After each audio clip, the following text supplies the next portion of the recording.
परिवार से, उनके पुत्र से, अमित कुमार और उसकी एक बच्ची जो बाहर रहती थी, दोनों से मुलाकात हम लोगों ने किया है। और उन लोगों ने जो शंका जाहिर किया है कि हमारे माता पिता आए हुए थे दिल्ली, वहाँ इस तरह की कोई संभावना व्यक्त नहीं कर रहे थे कर्ज का। बात भी बहन से हुई थी, लेकिन प्रशासन का कहना है और जो सुसाइड नोट कह रहे हैं कि मिला है, और लोग बता रहे थे, बयान दिया है कि कर्ज के कारण ही दबाव में हम लोग इस तरह के। तो थोड़ा सा ये चीज़ समझ में नहीं आ रहा कि मज़ार पर ये लोग क्यों गए, और मज़ार पर पत्नी का और बच्ची की मृत्यु पहले कैसे हुई। सुसाइड, उसका घर भी अपना था, किराए पर घर था, घर के अंदर बच्चे लोग, वहाँ के लोग जो व्यक्त कर रहे थे। तो इसको थोड़ा विस्तृत स्तर पर जांच की ज़रूरत है और गहन जांच हो इसकी, और जो भी दोषी है उसको कड़ी से कड़ी कार्रवाई हो। लेकिन कोई डायरेक्शन चेंज करता है अनुसंधान का, ये कतई उचित नहीं है। और इस तरह की घटना दोबारा घटित न हो, ये शासन प्रशासन में बैठे लोगों की जिम्मेवारी है। लापरवाही प्रशासनिक पदाधिकारियों का भी बता रहे थे कि एक बच्ची जो 14 घंटा तक जीवित रही और उसको यहाँ से रेफ़र किया गया पावापुरी, फिर वहाँ सही इलाज नहीं होने से और 3000 की दवा के डिमांड के कारण फिर उसको नवादा लाया गया, और नवादा से फिर उसको पावापुरी भेजा गया, और वहाँ जाने के बाद उसकी मृत्यु। ये प्रशासनिक अराजकता का सबसे बड़ा उदाहरण है। स्वास्थ्य विभाग की फेलुरिटी स्पष्ट झलक रही है। ऐसे लोगों को भी चिन्हित करना चाहिए और कार्रवाई करनी चाहिए। सरकार में बैठे लोग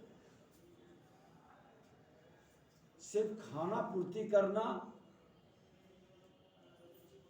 और घटना के बाद अपराधियों को पकड़ करके अपनी जिम्मेवारी तय कर लेना, ये खेल बंद करें। घटना घटित न हो, और जिस कारण से घटना घटित हो रहा है उस बिंदु पर फोकस करें कि भविष्य में इस तरह की घटना दुर्घटना न घटित हो। और स्वास्थ्य विभाग की जो नाकामयाबी और लापरवाही झलकती है, और माननीय उप मुख्यमंत्री जो स्वास्थ्य मंत्री की भी जिम्मेवारी में है, 5-5 विभाग के जिम्मेवारी लिए हुए हैं। 60 दिन का वो अपना एक कैलेंडर शेड्यूल भी बनाए थे कि विभाग का हम बेहतर करेंगे। अब इससे बड़ी क्या लापरवाही होगी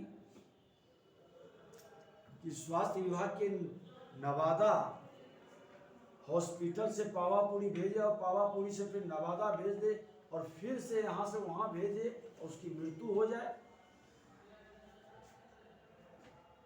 ये मानवीय संवेदनहीनता का चरम है, जिसको बचाया जा सकता है समय रहते। घर के अंदर से 5-6 किलोमीटर मजार पर जाता है और वहाँ घटना घटित होता है, उसकी पूरी तहकीकात, उसका पूरा रिपोर्ट सार्वजनिक होना चाहिए। बीमारी को और घटना को छुपाने का कोई भी प्रयास करते हैं तो ये दुर्भाग्यपूर्ण होगा, दुखद होगा। और ऐसे परिवार को मुआवजा सरकार की ओर से मिलनी चाहिए। अभी तक इस परिवार को कोई भी मुआवजा नहीं मिला। इतनी बड़ी घटना है, लोग बता रहे थे कि शासन प्रशासन के लोगों के द्वारा हमें कोई राहत या कोई व्यवस्था नहीं बनाई गई। ये भी दुखद और दुर्भाग्यपूर्ण है। इस मामला को हम लोग गंभीरता से लेंगे और इस पूरे विषय पर हम लोग जांच की मांग करते हैं। इस परिवार को मुआवजा मिले। 6 लोग एक परिवार से और बहुत ही गरीब परिवार है। गरीबी अभिशाप न बने, इसके लिए सरकार की कई योजनाएं चल रही है। प्रशासन में बैठे लोगों की भी जिम्मेवारी है इसको प्रॉपर मॉनिटरिंग करने की। उनके द्वारा क्या पहल किया गया, क्या कदम उठाया गया, ये भी जानकारी लोगों को मिले। अभी तक वहां पर सुने हैं कोई भी मदद उनको नहीं मिला।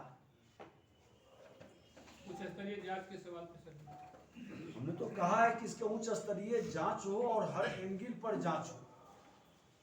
कोई इसको भटकाने का प्रयास करे तो ये कतई उचित नहीं है।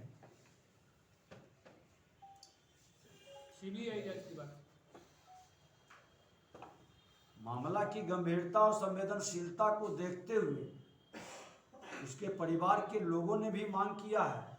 कहीं न कहीं परिवार को किसी भय के कारण ये सत्य उजागर नहीं कर पा रहा है। उसके बेटा और बेटी दोनों ने कहा है कि सीबीआई की जांच होनी चाहिए, सरकार को उस पर कोई आपत्ति नहीं होनी चाहिए, क्योंकि घर से 5 किलोमीटर मजार पर जा करके और वहाँ मौत होती है, वो भी उसकी माँ और बेटी की मौत पहले होती है। तो ये कई संदेह को उत्पन्न करता है।